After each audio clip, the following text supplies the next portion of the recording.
learning to attack the problem. It's so important to mount a precise attack on the problems.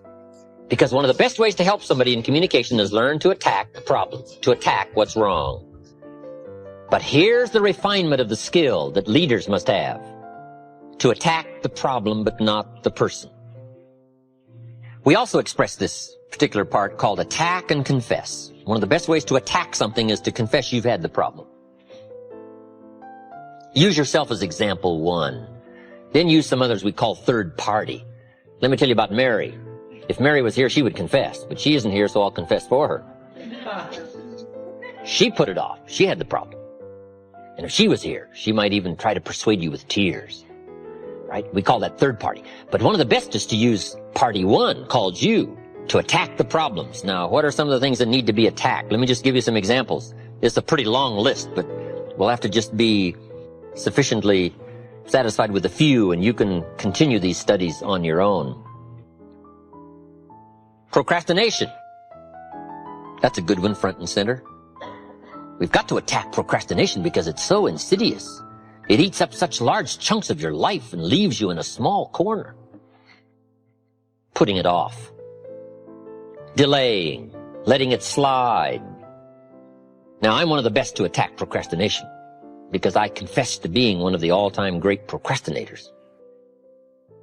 I've done a lot of things, but I've put a lot of things off. Procrastination. I am so good, I could teach it. Procrastination. I can show you how to do it so it don't show. I mean, I'm so good. I'm so good. But I also know the pain of procrastination. I also know the regret that comes from procrastination. I can also show you pieces of my life missing, never to be repaired, because I let it slide. Now see, if we all studied our own lives, and we're trying to help somebody with this insidious disease of procrastination and putting it off, front and center, we use ourselves as best example, because you feel the strongest about your own experiences and your own emotions. Do you think you could help somebody with procrastination? Developing this skill of going back, rehearsing your own life, and coming up with the essence of the emotion and the experience to try to illustrate to somebody how insidious it can become and how devastating it can leave your life and what'll be missing if you let it slide. That's what we call learning to attack the problem. Now, underline the word attack. It's very important to go after the insidious.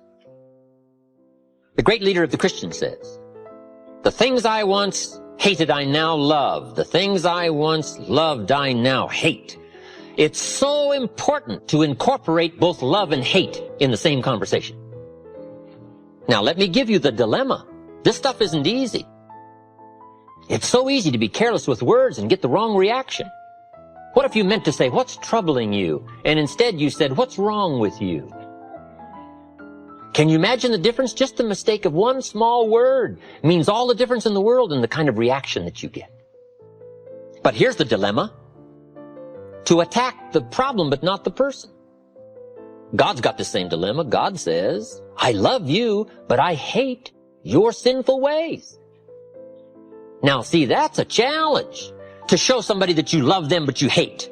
How do you put love and hate in the same sentence? I'm telling you, it is essential to show your contempt for the problem and your concern for the value. These are not easy skills. You don't walk these summits of intellectual thought and word choice and emotional content and precision. You don't learn these overnight.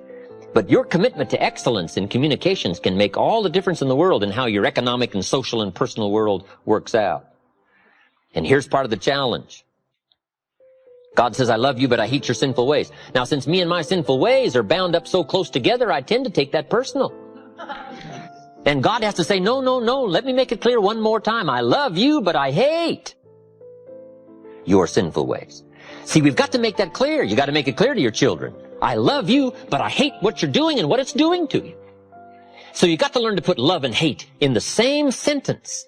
and to make the insidious as devastating and as ominous as it should be, and make the opportunity as bright as it can be.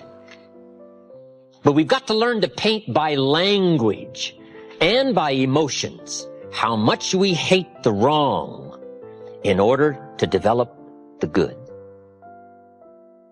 And this is some stuff you can't be mild with. See, you can't take the mild approach to the weeds in your garden. You've got to hate weeds bad enough to go kill them. You say, well, I've learned to handle this stuff. This is not stuff you handle. This is stuff you devastate. This is stuff you've got to kill. If something is going after some treasure and some value, you've got to go after it with a high, hateful attempt by word, by language, by emotions, whatever is necessary to get the job done, to illustrate the evil and the possibility of good. Now, these are not easy skills. But if you want to extend your reach, in my opinion, you just have to engage in the confrontation. It's where the values are. Let me give you a good philosophical phrase. All values must be won by contest. All values must be won by contest. And after they've been won, they must be defended. You say, wow, you've put a pretty heavy task on us. That's what life is all about, a pretty heavy challenge. We don't give large trophies for small effort. If you want to win high health, if you want to win high wealth, if you want to extend a long reach in touching people's lives, you got to engage in some of these extra powerful disciplines. And one is to secure the territory by vigor, and the other is to defend it with equal challenge. Attack. Procrastination. Here's another good one. Blame. I engaged in this the big share of my life until I met Mr. Show. I used to blame my negative relatives. I used to blame the government. I used to blame taxes. I used to blame prices. I said, it costs too much. Shoaff said, no, let's cover the real problem. You can't afford it. I thought, wow. I never looked at it like that before. Shoaff said, sir, you must intellectually understand, it's not it that's your problem. It's you that's your problem.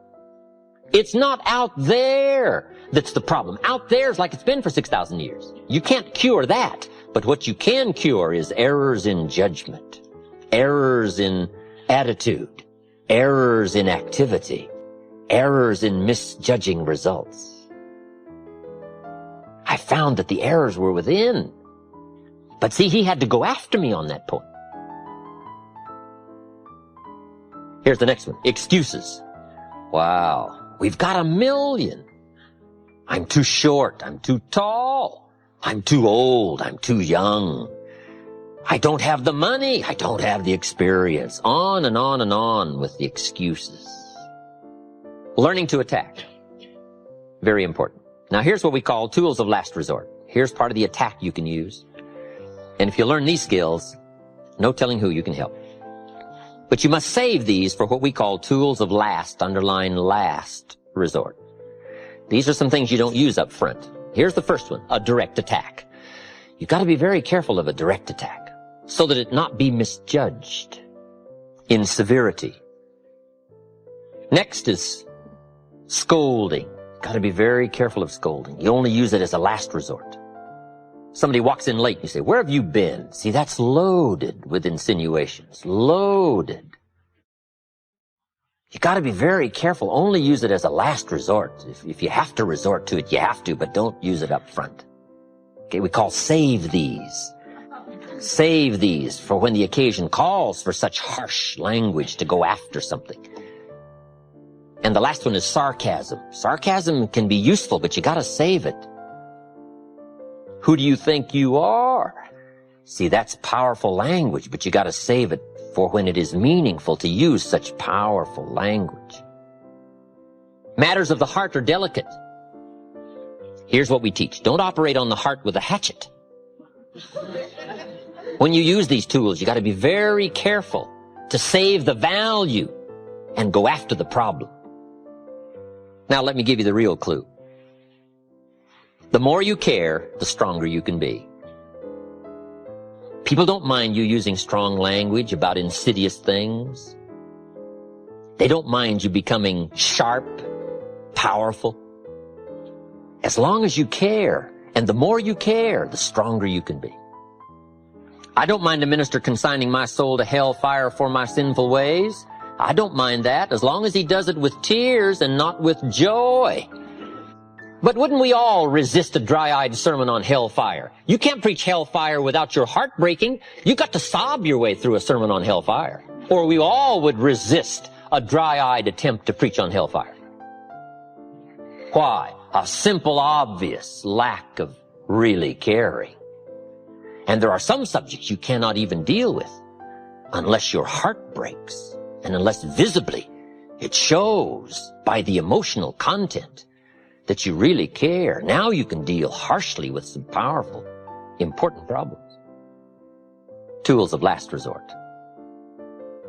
Attacking the problems, but not the person.